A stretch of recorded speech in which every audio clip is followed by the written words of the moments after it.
One morning, James the Red Engine had been asked to shunt some trucks.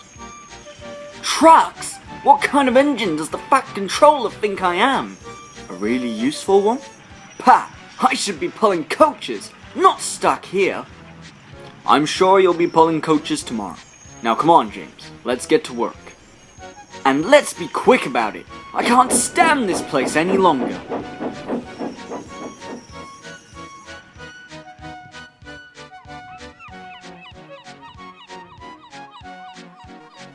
James gets coached. James is a mixed traffic engine. This means he can pull both coaches and trucks. However, sometimes the freight work in the yard becomes too much and subsequently becomes overwhelming. This results in the Fat Controller sending other engines to help out, much to James's dismay. Right, James, that's it. Great work today. Finally, now I can go home. But when James arrived at the shed, the Fat Controller was waiting for him. "Ah, James, I am pleased with your work today." "Thank you, sir. Due to this, I am taking you off the local for the rest of the week and putting you on more important duties." "But sir, who will do my job as brilliantly and splendidly as me?" "Duck will do that instead." "But sir, why can't Duck do my new job? He loves messing about with those dirty things." "You will do as you are told." The next morning, James left the sheds and headed to the big station. When he arrived, he went to find the coaches. However, he was still in a bad temper and bumped the coaches furiously as he coupled up to them. "Come on, hurry up! I want to get this done as quickly as possible." "There's plenty of time, there's plenty of time." James continued shunting coaches for the rest of the morning, with one train coming after the other. Soon, the Fat Controller came to see him. "James, I would like you to take some coaches to the carriage works near Marin. However, be very careful as they are fragile." "Don't worry, sir. I know what I'm doing." However, James didn't realize the extent of the situation. The coaches had been on Sodal for as long, if not longer, than Annie and Clarabel, but as time moved on they were replaced with more modern coaches. They had been worn down and were now at risk of falling apart. Woodworm and rust were covered all over them. James puffed up on the opposite track. "Well, hello, you lot. Haven't seen you ladies in years. Been wondering where you'd gone. Last time I pulled you was the bootlace incident, wasn't it?" "Indeed it was. We've been sat here ever since those Southern Red coaches came around. And since then, we haven't spoken to anyone except ourselves. It would be so nice to go out again. Just be really useful, and to have a wind rushing by my doors. Occasionally we see Annie and Clarabel, but they deserted us to go off pouncing with that little blue tank engine. We still see them, but they have their own shed now, being treated like royalty. Sounds to me like you could do with a good run out, which is what you're getting. I've been told to take you to the carriage works." "Oh, James, that would be wonderful. Maybe we're going to get repaired, or perhaps a coach shed of our own." James puffed away to be turned round, and when he returned he backed down extra gently on the coaches. As soon as he was coupled up, he set off, out of the yard.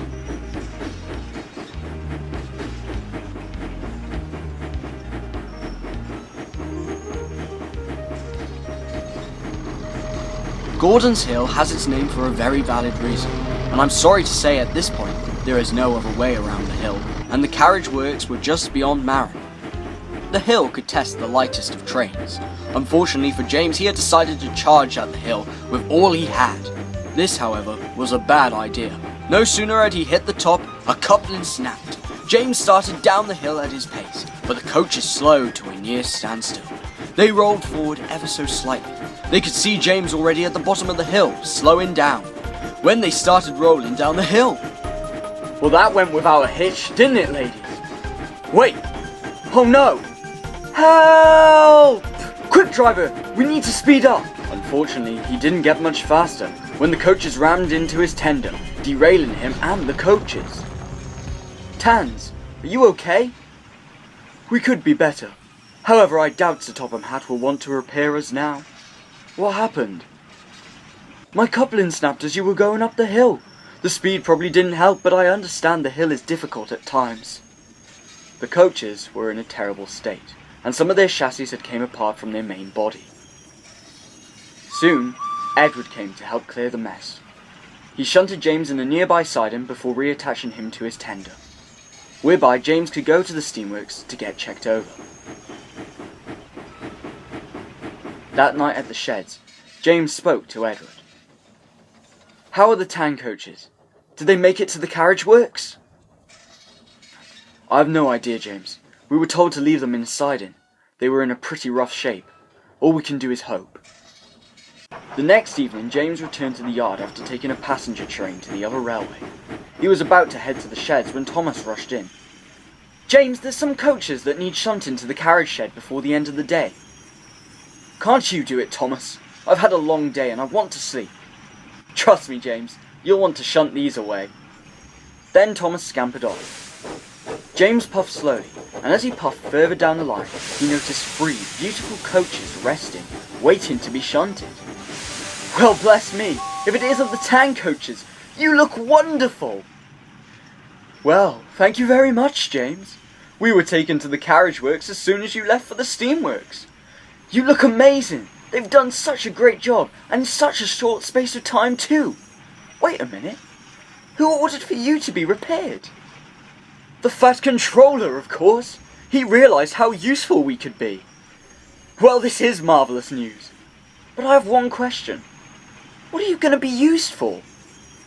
"They will be used on Edward's branch line by both Edward and Duck. However, they will also be used for other small jobs." "This is fantastic. I hope I get many opportunities to pull you guys." "I'm sure you will. Thank you, James. Thank you for your help. You are a true credit to the railway, and really useful." James was absolutely thrilled, and puffed off feeling much better.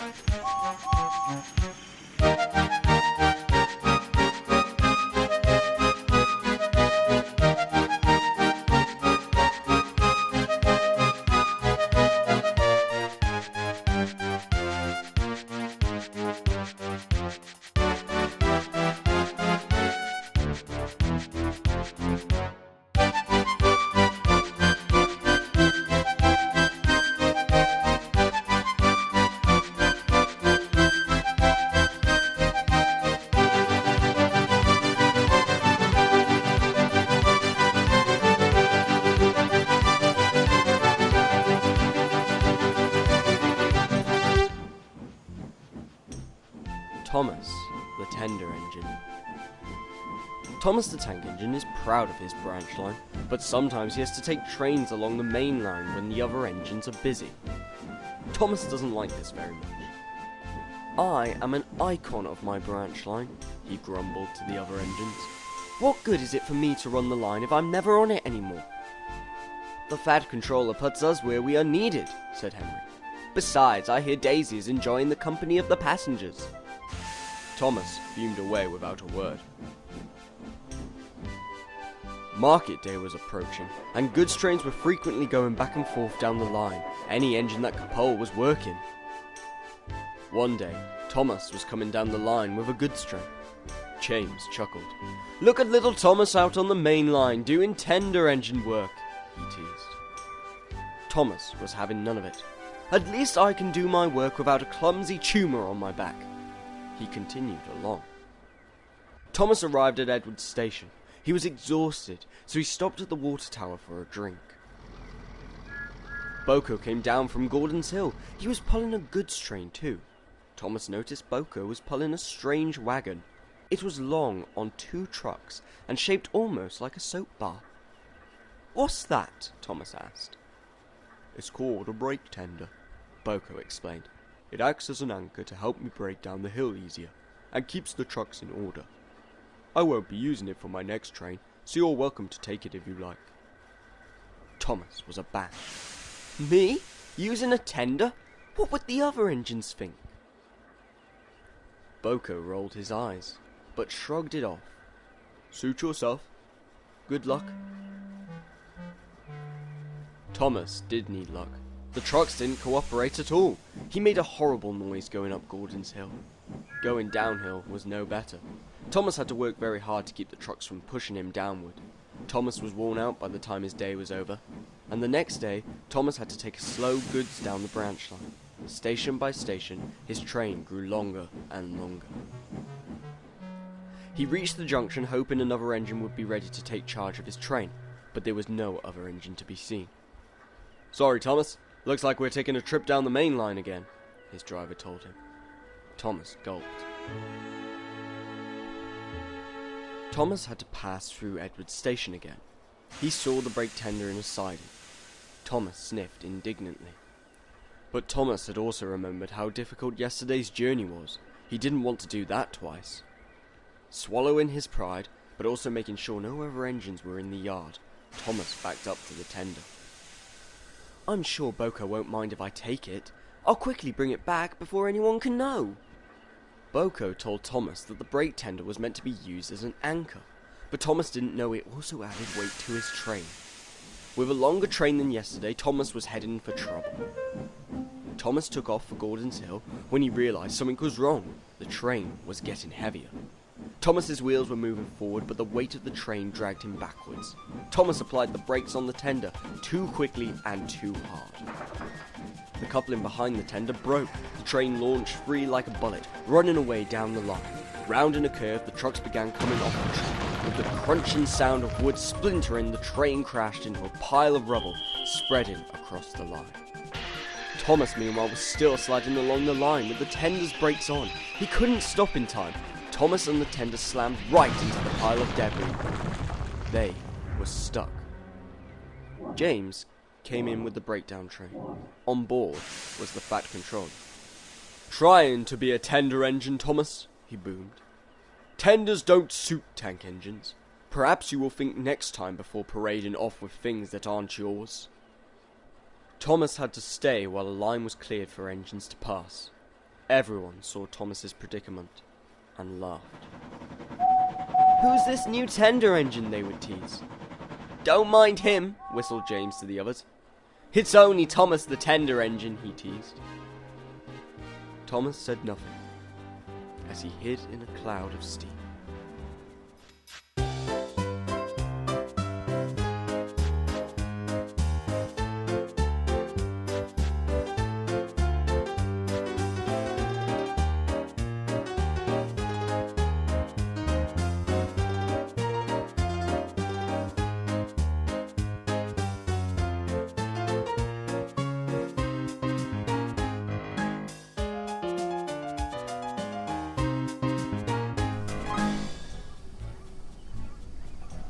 Say cheese. It was a hot day on the island of Sodor, and Henry was grumbling as he rested at the big station. Delayed every day. They should arrest them all for trespassing. What's your issue today? Said James. Enthusiasts with cameras are my issue. I try to leave the station, and there's always the ones who get too close. I almost knocked the camera out of one's hand as he leaned over the platform edge.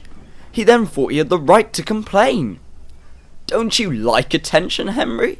Personally, I love the passengers gawking over my splendid paintwork and shining brass. There's no such thing as too much of my paintwork. The cameras eat it up. You're just being silly, Henry. You need to understand what fame is. Maybe you should stay in the shed from now on. James then headed back home. He was feeling rather tired after his long passenger train. Now I can have a rest, he said to himself. But it wouldn't be. Just then, the Fat Controller walked up to him. James, he said. Yes, sir. I need you to take a cattle train to Crovan's Gate. A cattle train? You mean filthy, dirty, disgusting cows? Yes, James, cows. Now get going. Oh, yes, sir.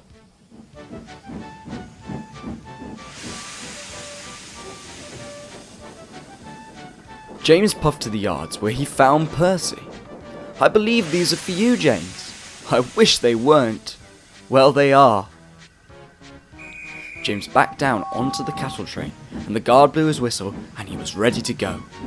Cattle trucks. It's disgraceful. That's what it is, disgraceful.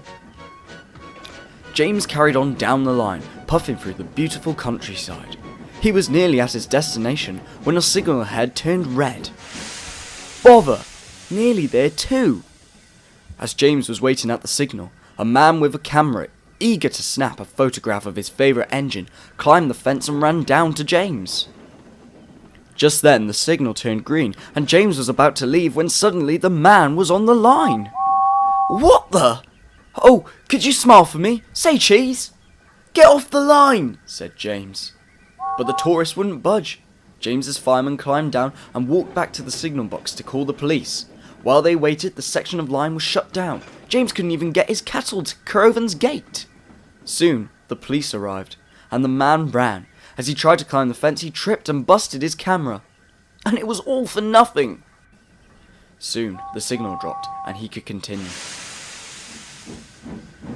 That night, at the sheds, the other engines were laughing about James's predicament. "Fancy that! Stopped by lunatics with cameras. I thought you loved enthusiasts walking over you, James." I do, but..." "What's that, James? We can't hear you."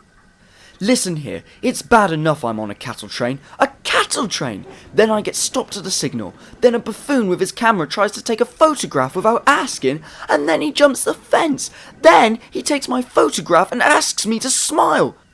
At least your photographers stay on the platform, Henry." Then there was silence. No one said a word.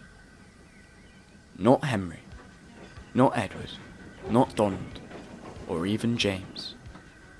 They all stayed respectably silent.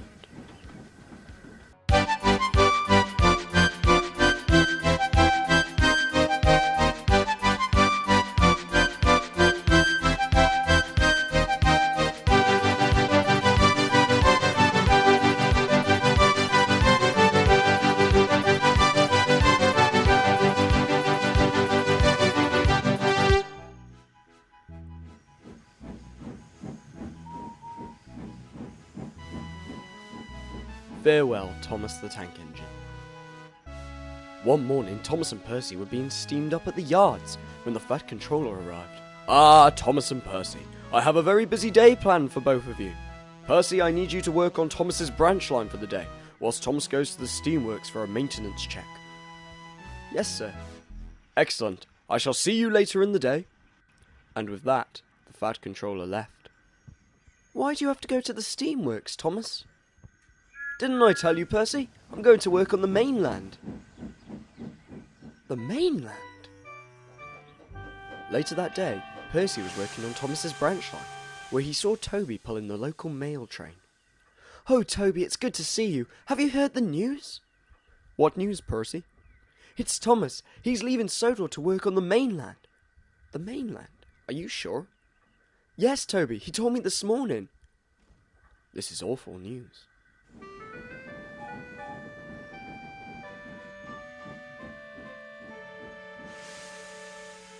Percy continued for the rest of the day, informing all the other engines about Thomas's departure from Sodor. "James! James! Have you heard the news?" "What news, Percy?" "The news that Thomas is leaving Sodor to work on the mainland." "Why's he gone to work on the mainland when he's already working on a splendid railway?" "I'm not entirely sure." Just then, a familiar voice was heard. "Beg your pardon, you two, but did I hear that Thomas is leaving Sodor?" "Yes, that's right, Duck." "Well, I have an idea how we can make something bad turn good." "Oh? What's that, Duck?" "Well, back on the Great Western Railway..." Oh, great, here we go again. "Back on the Great Western Railway, if ever an engine was leaving to work on another railway, we would always throw a leaving party for them, to say thank you for being such a great friend and remembering the good times we had together." "Oh, Duck, that sounds like a wonderful idea." "Pah! I'm playing no part in a leaving party. Thomas is clearly delusional, if he doesn't want to work here anymore." "He'll come to his senses, Percy. Don't you worry. Now listen to me. We will hold the party here tonight. Make sure you invite everyone, but not a word to Thomas. Tell Thomas to show up 30 minutes after everyone is due to arrive, and say it's because the Fat Controller needs to speak to him."